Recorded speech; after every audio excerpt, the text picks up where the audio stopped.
Corinne Hirsch here.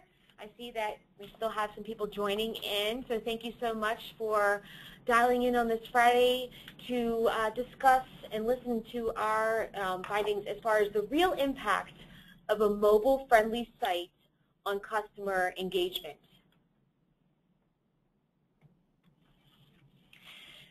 So as we get started here, I'm going to do a brief introduction about NetElixir University. We were launched in 2012 with a goal of educating 10,000 businesses worldwide by 2015. We invite you to join our LinkedIn group, NetElixir University. Speaking of NetElixir University, every year we hold an event called the X equals Experience. We bring together Ivy League professors and retail executives for a day-long session to exchange ideas and inspiration. This year, we are honored to have as our keynote speaker Dr. Sheena Iyengar, who is an accredited choice theorist, and Goldman Sachs actually called her one of the top 50 management thinkers worldwide. I know some of our event attendees are listening in today, so on behalf of the NetElixir family, we look forward to hosting you soon. So today's speakers are going to be Udayan Bose. He is the founder and CEO at NetElixir. He founded PartyBingo.com, part of Party Gaming, and he has been a guest lecturer at the Johnson School of Management at Cornell University, also at City University of New York, Baruch, and the Indian School of Business.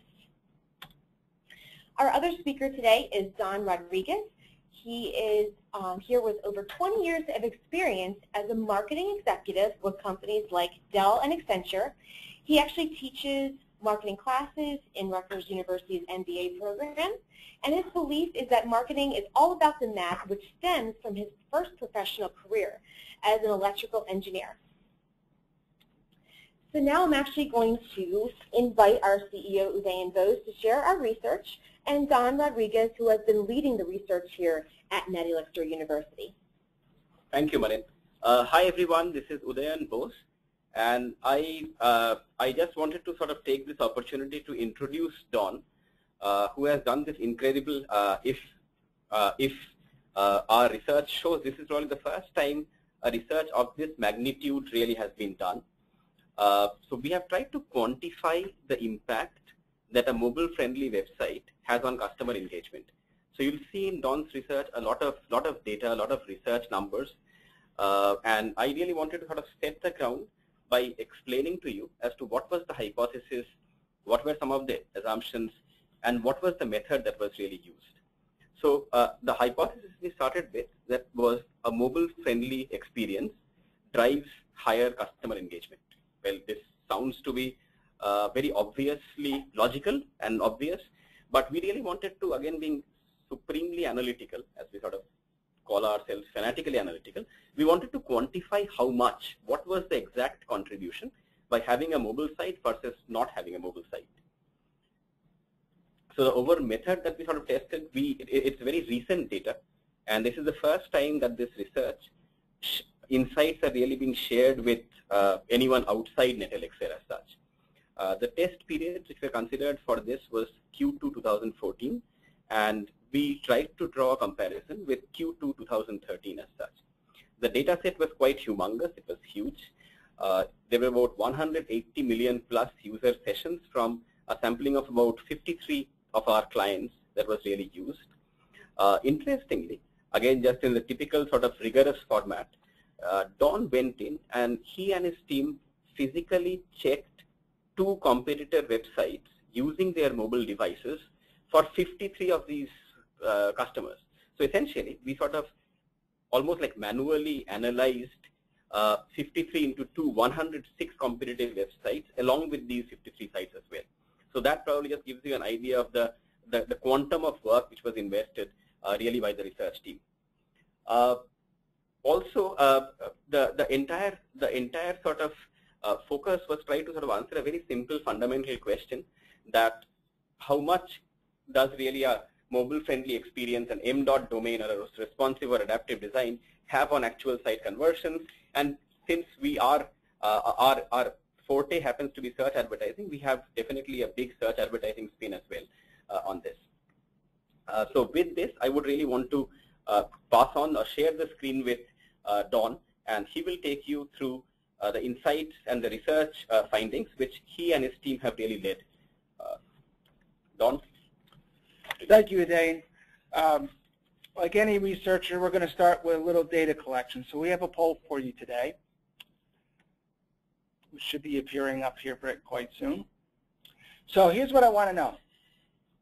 In the last month, have you whipped out your smartphone either at the office or at home to enter a search query about a product? So that's the question. I'll give you a couple seconds.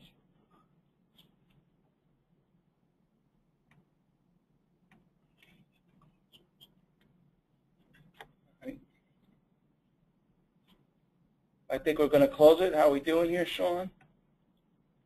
Wow.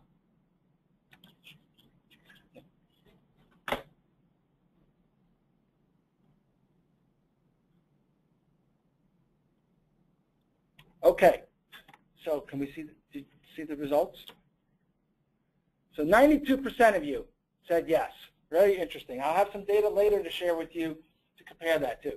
So, but before we get started,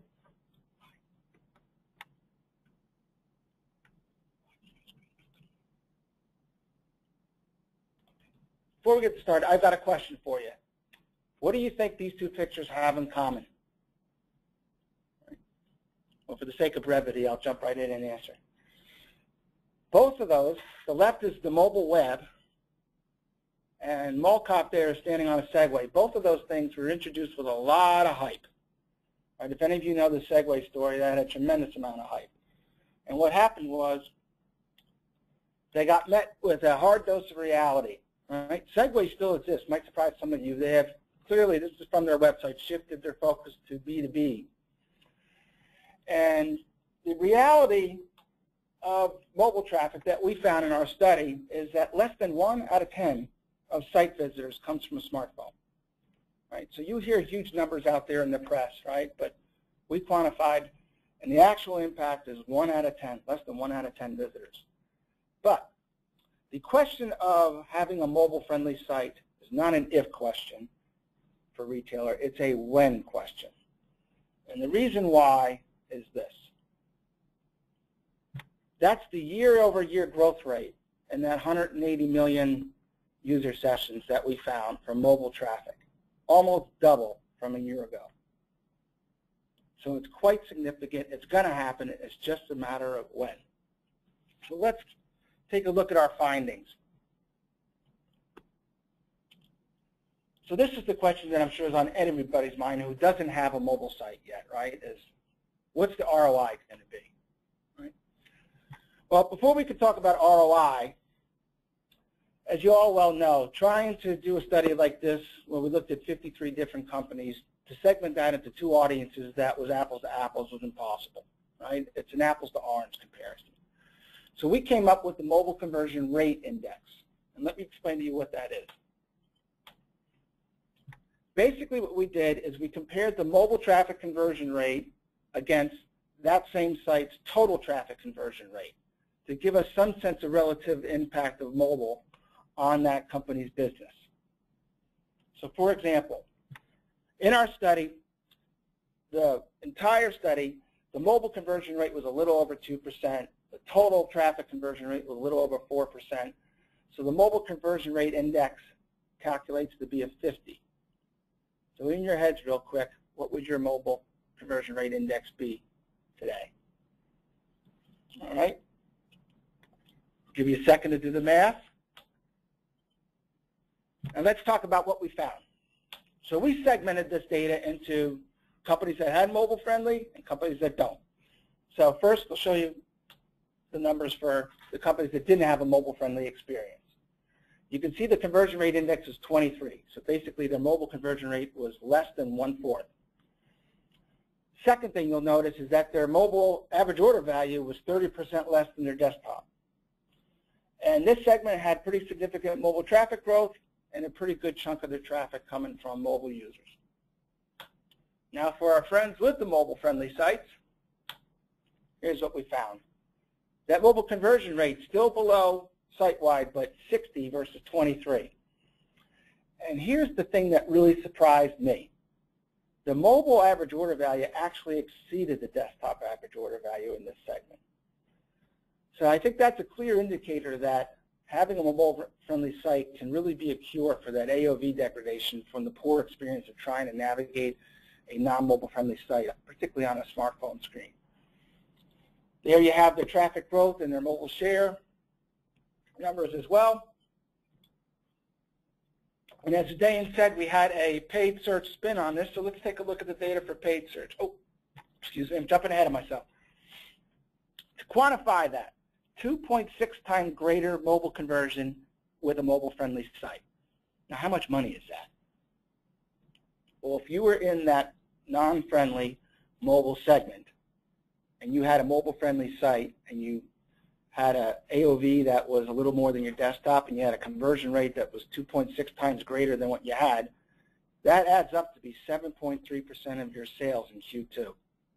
Right? So there's the number. When you're looking at the investment required, right, is 7% of sales, right, is it going to pay for you to go get that right now? That's the key question, right now. So now, here's the paid traffic. I'm going to blow this all out so you can see it all at once, since you now know what the numbers mean. First thing you're going to notice is that the mobile conversion rate index improves in both segments. So for paid search, the conversion rate is higher regardless of whether or not you had a mobile-friendly site. You can see that the AOV in the non-mobile friendly was a little bit less than the other for the site-wide traffic, whereas, interesting enough, the paid search segment for the people who had a mobile-friendly site, the mobile AOV was even higher than the desktop AOV. And that particular segment, for example, had a mobile traffic share that was almost double their site-wide average as well. Okay? So what does this math become? So that conversion rate difference is a 2.74 increase factor. And when you do the math, that becomes a little less than 2% of total sales, not just paid search sales, total sales. So a little more than 25% of that 7% increase came from paid search. Okay? So now you all must be wondering, well, should I invest in mobile search advertising if the conversion rates are greater even if I don't have a good site? Here are 10 reasons why to consider that. You know, everybody has their top 10 list, right? So here's our top 10. I just said point number 1, conversion rate is better regardless of the user experience. Now here's the statistic that motivated me to have our poll question, in which 92% of you said yes. This is from our friends at Google. Most of the numbers you're going to see in this top 10 are from our friends at Google. More than 3/4 of all search queries on a mobile phone are inside your house or inside your office. Orders of mobile searches are inside your house or inside your office. They're not out on the street in front of the restaurant. They're not in your car, right? That's a darn good reason to think about mobile search advertising. Now, the next one, 83% of those people who are pulling out their smartphone at home are couch potatoes. They're doing it for speed and convenience. Basically, what this says to you is that the smartphone is at the top of your funnel, right? So everybody likes to have a lot of things coming in the top of their funnel, so think about search advertising on smartphones. Here's another good reason. 1 out of 5 queries is focused on a product. 1 out of 5. Another really interesting one. 17% of mobile search queries end up driving a purchase of some kind. Do the math. That's an 85% close rate. How would you like to have an 85% close rate? For those of you who might have a brick-and-mortar presence, pay attention to this one. Shopping-related mobile queries are more than 2 times likely to occur inside your store. You've all seen people whip out a phone in a store, right? So it's a pretty significant opportunity for you.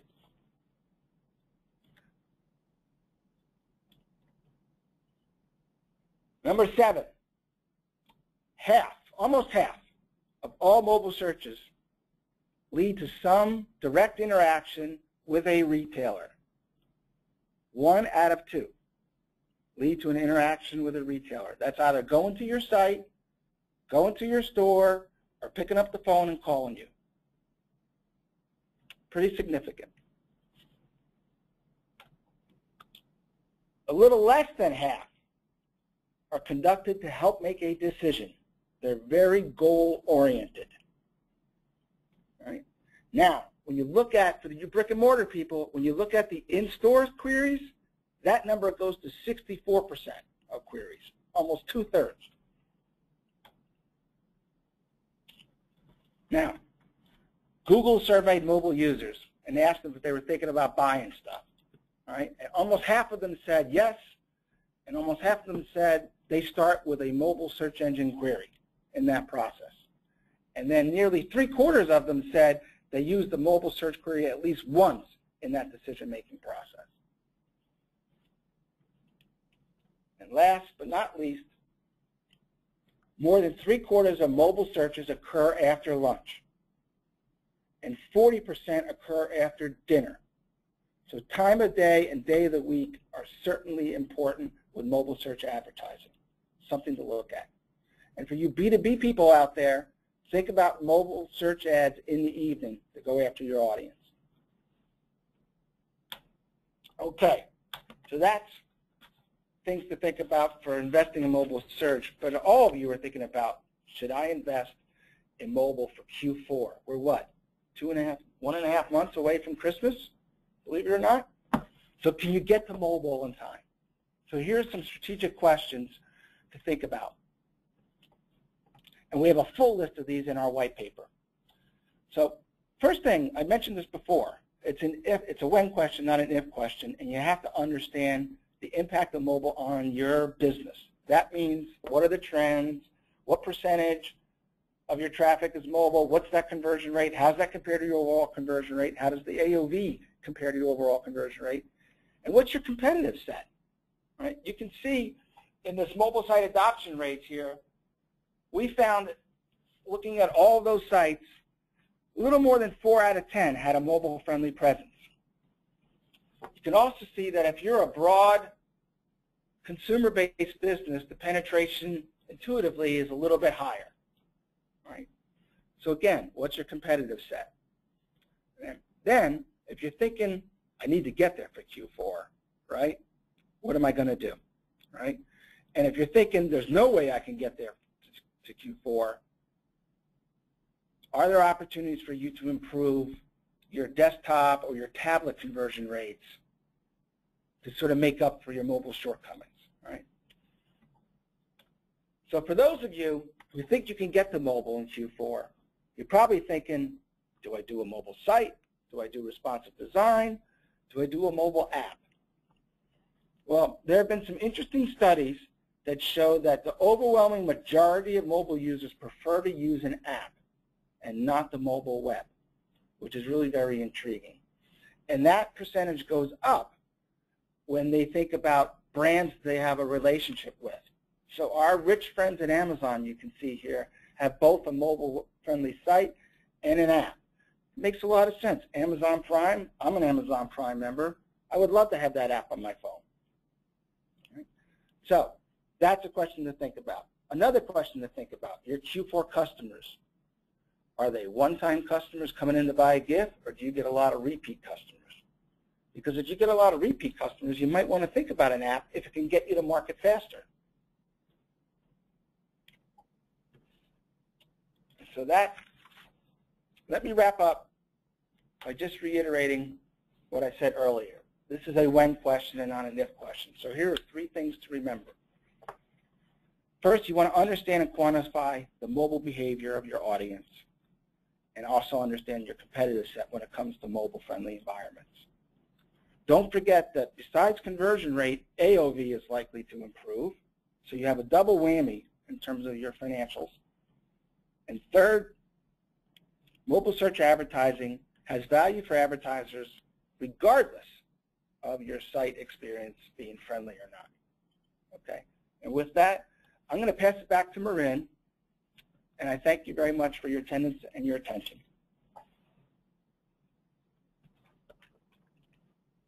All right, thanks, Don. So as he had mentioned, we have prepared a mobile traffic white paper. It's our gift to all of our attendees today.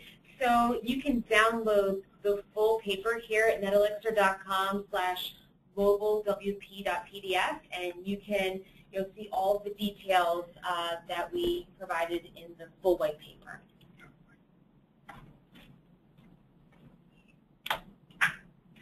So what we're going to do now is open up the floor for the remaining time for any questions that our attendees may have today.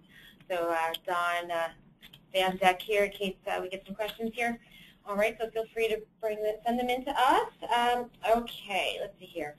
So first question, Don. You said mobile was 9% of the traffic. What was the range? That's a good question. Obviously, the percentage by account is going to vary based on different businesses, et cetera. So the range we found in our study was from a low of 6% of traffic to a high of 27% of traffic. And the conversion rate had a similar sort of variance. We had conversion rates that were less than 0.1%, and conversion rates that hit over 10%. Okay, thank you very much. Okay. So I know you talked about it a little bit. Someone asked if we can't have a mobile site, do you have any suggestions for improving conversions on our regular site? Oh, yes, actually. I went to eTail East a few weeks ago, and one of the keynote speakers there opened up his talk with a screen, a recorded video of him trying to buy a crib for his kid on his iPad. He couldn't complete the transaction. He then went to his home PC and was able to complete the transaction. So one thing you might want to think about is, have you tested your site experience with a variety of tablets? Because if you see our data, tablets were, 3 times the traffic of mobile. Another thought I would have for you is if you're in a SKU-intensive business, and you don't have a product recommendation, personalization type service on your website, I strongly encourage you to think about that. When I left Utrecht 2 years ago, Certona's personalization engine was 9% of my revenue. 9%. Right? So that's one way to get your desktop conversion rates up. Okay, thanks. Someone asked if we could actually repost the link to the white paper. Can we just, we will be sharing the presentation with everyone, but if we can just back up. So for anyone who was wondering again, and we'll certainly share the presentation, but it's netelixir.com/mobilewp.pdf. So, feel free to download the white paper there. Let's see here. We do have another question. What would be an average cost of creating a mobile-friendly website from existing site, and how labor-intensive is done in-house? Well, I will try to answer this Uday. So it varies from, it's a fairly wide range depending on the company, depending on the complexity of your business in the website, the type of service provider, etc. But I mean, in my experience, I have seen it to be varying from anywhere between $10,000 to upwards of $200,000. So it's a fairly wide question. We'll be happy to provide a very specific suggestion after taking a look at your website. So I mean, feel free to contact Marin, and she can always sort of get back to you with the specific. It's fairly labor intensive, but I think more than the labor, there is a certain level of expertise which is required, which should not be ignored as well. What do you think, Don? Yes, definitely. And then one thing I would add is, if you're looking and you feel like you definitely have to have a mobile-friendly experience for the holidays, do some research and figure out what the mobile users that you're getting today are doing on your site, because you might be able to come out with a sort of slimmed-down mobile site that addresses the goals. Remember, all mobile search queries are goal-oriented. Addresses the goals of those people, and that might be one way to sort of, dip your toe in the water, so to speak. And I'll just let you know, I was quoted $15,000 2 years ago for my website, which had 15,000 products on it. So. Awesome. All right, well, we're pretty much out of time, so, thank you to everyone who attended today. If you think of any other questions after today's webinar and want to reach out to myself or Don, you feel free to reach out and we can answer those questions. And if you need help with your website and want some more specifics about creating mobile, we'd be happy to talk to you. So, actually, we did get one more question here we can answer. We have time for one more. What are the essential KPIs for a mobile site? That's a great question. Some of the KPIs probably remain the same, roughly. The most important for us, again, coming from the customer acquisition side, is probably more of a revenue per mobile click or a value per mobile click as such. So that definitely is useful. The second thing is, if you can really also factor in the engagement part, which is, so effectively what we do is come up with a collective KPI, which somehow really maps the engagement in terms of stickiness, because not every visitor to the site is equal, so not all clicks are equal. So if you really sort of factor in the stickiness factor and add on to that the revenue that you are making, I think the revenue and the engagement both get mapped, which seems to be a good sort of KPI as such. So again, revenue per mobile click, but factored in or weighted in with the stickiness, or let us say 1 minus bounce rate is stickiness pretty much. So anyway, so either one, yeah. All right, thanks so much. Perfect. You are very welcome, Grisha. Thank you. Somebody said thank you? Yeah. All right, so we'll wrap up today, but thank you. And if there are any other questions, feel free to reach out to me, and we can certainly talk after the webinar. So enjoy your weekend, everyone, and thanks again, and we'll see you next month. Thank you very much. Thanks.